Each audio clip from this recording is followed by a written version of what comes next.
Hey everybody, Dr. Rick Wallace dropping in on you. Hopefully you've had a chance to catch a couple of the videos that have hit already today. I'm currently leaving the office. It's been one of those days today at the office, so taking a break, going to decompress for a minute, and then I got to get back to it. But I wanted to take time to continue the Black Wealth series that I've been doing in commemoration to writing my 25th book, which is on Black Wealth. Speaking of that book, I want to remind everyone that we have a sponsorship program to where you can literally sponsor space in the book to pay tribute to someone that you look up to, someone who has had an impact on your life, to pay tribute to your significant other, and so much more. You can even celebrate a milestone in your life or accomplishment in your life, whatever you want to do with that space. It initially started just being like, hey, you know, a space of dedication, but you can dedicate it however you like. Go to the description box, click the link, go to the page, read more on it, watch the video if necessary, and then sponsor. Again, there's no minimum. There are different things that you can get as you move up in the amount that you sponsor, but you can sponsor any amount, 50 cents, $1, doesn't matter. This is just about having everybody come in and be a part of this 25th project milestone. I mean, 25 books is something worth celebrating. I decided to do it a little different. It's going to take a little bit of the pressure off me as well, but that's that. So I would love to have you guys do that. So don't forget, go in that box, click that link, and sponsor. For those of you who have already sponsored, thanks for participating. I'm already in the process of writing, in the beginning stages of the writing process. So I'm looking forward to what we do with this. And on that note, let's go. To this point, we talked about the entire process or the entire experience of blacks when it comes to our desire and effort to build generational wealth, and some of the challenges that we face that have an external or internal origin. And so what I decided to start on, since everybody is always using the erroneous argument of how long it's been since slavery. It's been this long since slavery. It's time to get past it. It's time, and not really understanding how things happen over time and how things are directly connected and what we've been facing. It's easy to talk about slavery and say, okay, slavery ended in 1865, but the question has to be immediately after that, did it really end? And I think I covered that at the beginning of this series when we talked about the Black Codes. I think that we talked about the Black Codes. We talked about convict leasing. We talked about Jim Crow segregation. We talked about redlining and other forms of serial force displacement. We talked about miseducation. These are some of the things in the series that we talked about. And you start to gain, as you go through this, and as you go through this book, you're going to start to gain a pretty lucid perspicacity or understanding of exactly how intricate the web of deceit and deception and resistance as far as Black wealth building has been.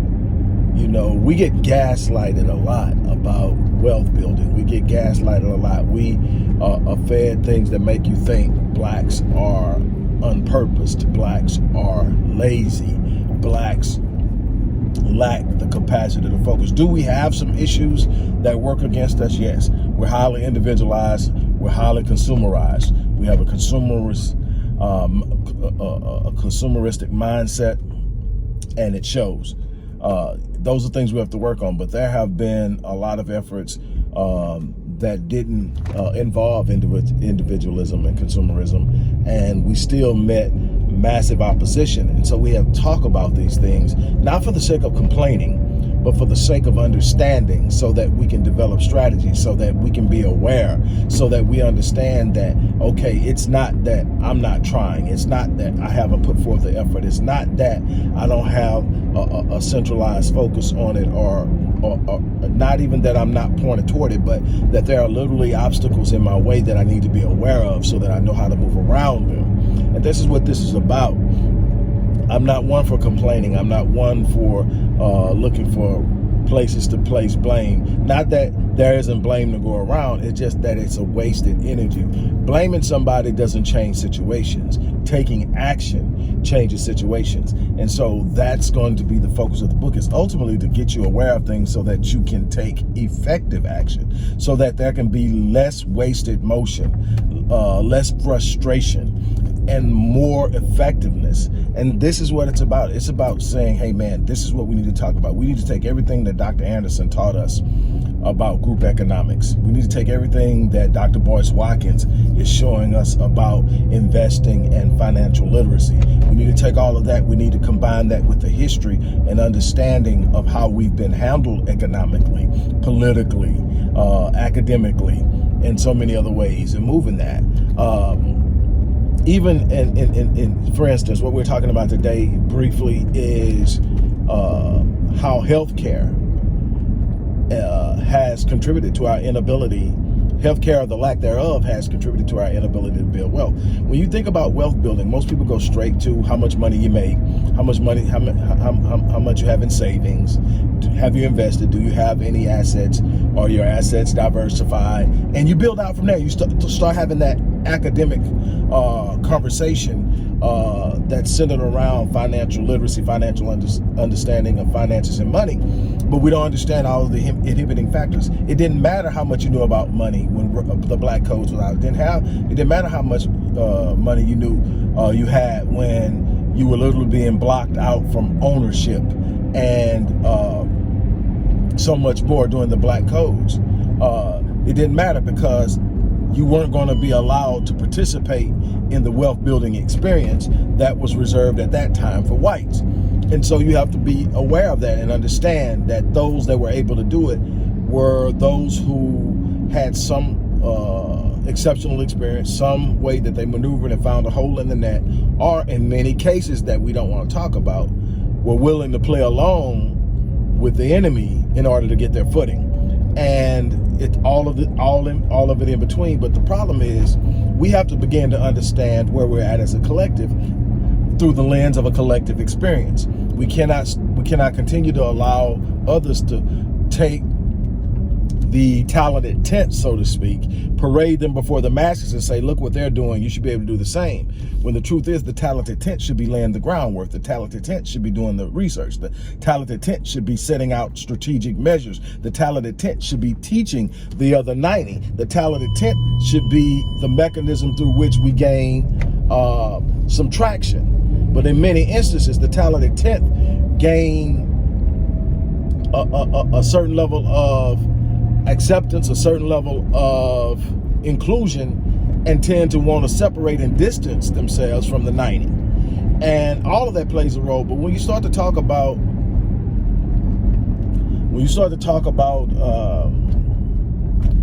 healthcare, how in the world healthcare has anything to do with wealth? Well, first and foremost, healthcare is expensive.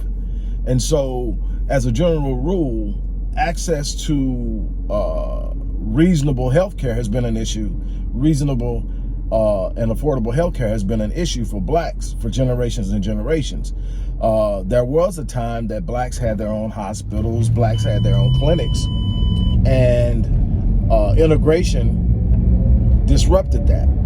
And black hospitals began to close.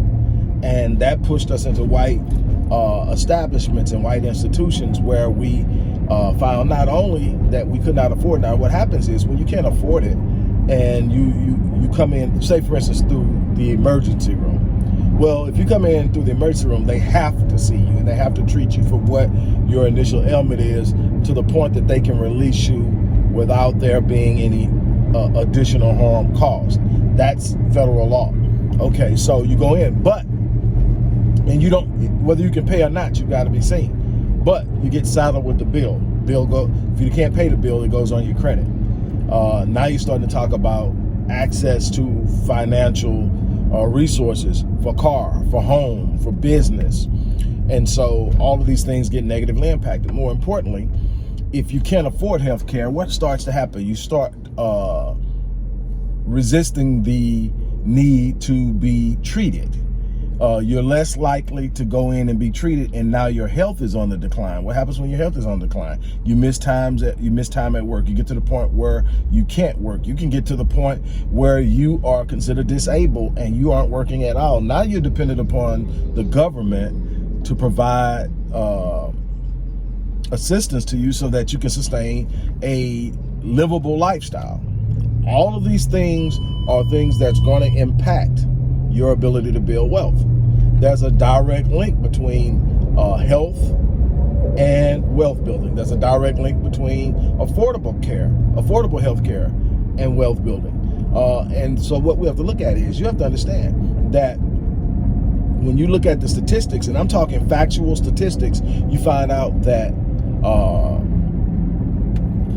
premature death, chronic illnesses are a plague among the Black and the impoverished.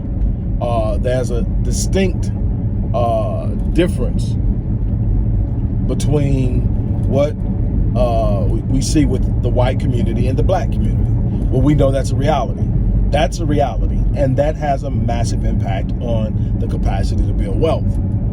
We also know that Black women are 3 to 5 times more likely to die during childbirth than white women, and yet less likely to receive the necessary treatment and medical attention they need to increase their chances of survival. This is the reality. This isn't some idea or some supposition or conspiracy theory. The reality is Black women die at a higher rate. Not because we're more likely to die, because there's this idea that Black women complain when there's no necessity, that Black women can take more pain, that Black women are superhuman, and that when a Black woman complains, she's just complaining. And this has been proven over and over and over again with research, and it's out there. You can go fact check it. What am I getting at? What I'm getting at is, we need think tanks. We need think tanks. We need the ability to put our brightest minds in rooms to examine all of the different mechanisms at play that work against us, and to see what we need, and to determine strategic measures through which we can take action and actually advance ourselves. This is not something that's going to advance because we wish for it. It's not something that's going to happen because we hope for it. It's not something that's going to happen because we beg for it. It's going to be because we literally put in work. We literally take the time to be strategic. We literally take the time to rise to the occasion of meeting the demand of being what we need to be to achieve wealth, to achieve power, to achieve economic leverage, to achieve political leverage. It is immensely important to understand that simply talking about group economics isn't going to do anything. We are going to have to change the Black experience as a whole in order to do it, because the entire system is weighted with racial mechanisms that trip us up. The racial caste system, it bleeds its toxicity off into the academic system, off into the political system, off into the financial system, off into the social system, off into the job market, off into media, off into entertainment. Everywhere you look, it's being bled in, and it's being put in a way to interrupt, to distract, to hold down, to oppress. And it's going to be our responsibility to determine how we're going to move to overcome it. What strategic measures are we going to take to overcome it? We're not going to get there by simply saying, you know, we gotta buy black. I'm not saying don't buy black. I'm saying that whenever possible, you should buy black, support black businesses. They do it. Doesn't mean that's the only thing you do. You got to get what you need, and if there's no black business that has it, you got to do what you want. But you want to be able to focus on black business. But what's more important than supporting black business is black business development. We need black businesses to support. But there has to be a strategy of how you're going to create that. Where are the resources going to come from to expand the number of black businesses that we have? Those are conversations that we have to have. Those are things we have to look at. It's all good to talk about what you're going to do with money, but you got to understand where is it coming from? How are you creating it? If we can't get small business loans, how are we going to finance black business? What kind of codes are we going to create within our own community that will allow us to do such things? It's there. I've written about it. Go to the site and check out the Blueprint for Black Empowerment. I've written about it in depth. I've researched. I've talked to people like the Andersons. I say the Anderson because not just Dr. Claude Anderson, Joanne Anderson, his wife as well. When I was doing this, I consulted them religiously. I've had a couple of conversations with Dr. Boyce Watkins. I've studied him a lot more. Again, my whole thing is, I mean, there are a bunch of people out there doing things that can add. The thing is, there's no one person that has all the answers, and we've got to get out of these cliques of who are following, because what happens is we're so easily misled because we get into these cliques, and when we get into these cliques, what we end up doing is following the leader, so to speak. And what do I mean by that? I mean, if our leaders are at odds, we begin to be at odds.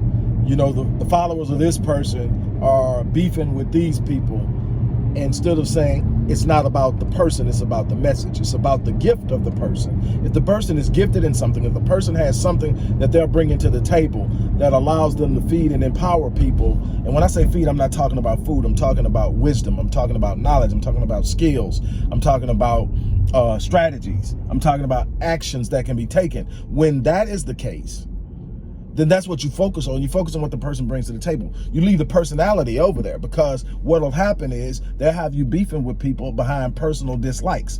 I don't consult or speak on anybody that's out there doing work in the black community based on how I feel about them personally.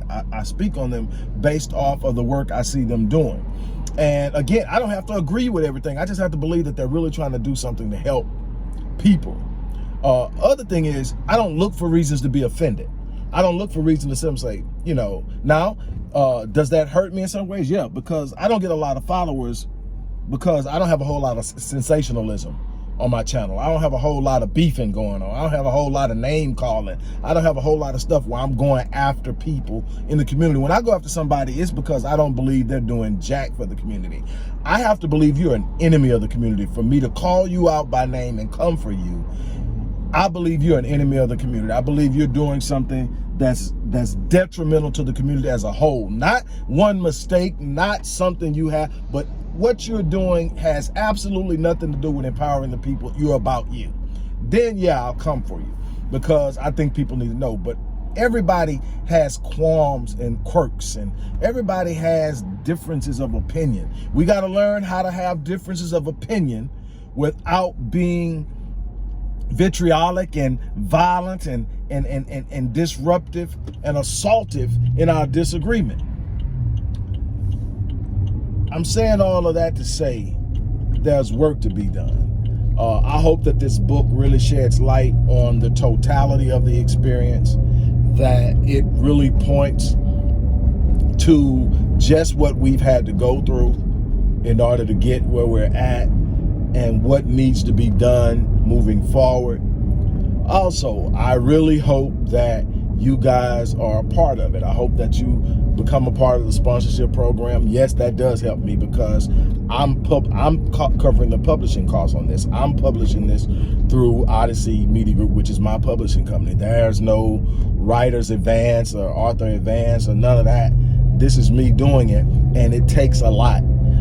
So yeah, the sponsorships help me, but the sponsorships are also going to allow you to memorialize somebody that is special to you, somebody that means something to you. It's going to be a permanent representation of whoever you want to celebrate or whatever you want to celebrate. And I'm inviting you to take part in that. So go in and click the link and read about it. Go ahead and do whatever sponsorship you want. And the wonderful thing that I like about it personally is that there is no minimum. The person who sponsors 50 cents is going to get their name in the book, and they're going to be able to write who they have an appreciation for. Now, obviously, the person who sponsors $25 or more will get a copy of the book. A person who sponsors $100 or more will get their own page. A person who sponsors $500 or more will get their own page plus a picture. Matter of fact, I'm going to change it. A person who sponsors $250 or more, we're going to get their own picture. We're going to drop that down. $250 or more, they're going to get their own picture. I'll go back and change all of that. You don't have to worry about it. You just give what you want to give, and I'll make the necessary changes. But I was just sitting up thinking about that's a little bit too much to have somebody just do a picture. I want people to really get involved in this and I want to see pictures. I want to see stuff in that book that's about other people's lives. And so I'm inviting you to do that. This series is going to continue as I write this book. I'm going to be bringing you from my outline in the book what I have to offer and what the book is going to be about and what you can look forward to. This is going to be in excess of 400 pages of real, true knowledge, information, and power. On that note, I'm going to get out of here. You people have an unbelievable day. Love you to death. I'm out of here.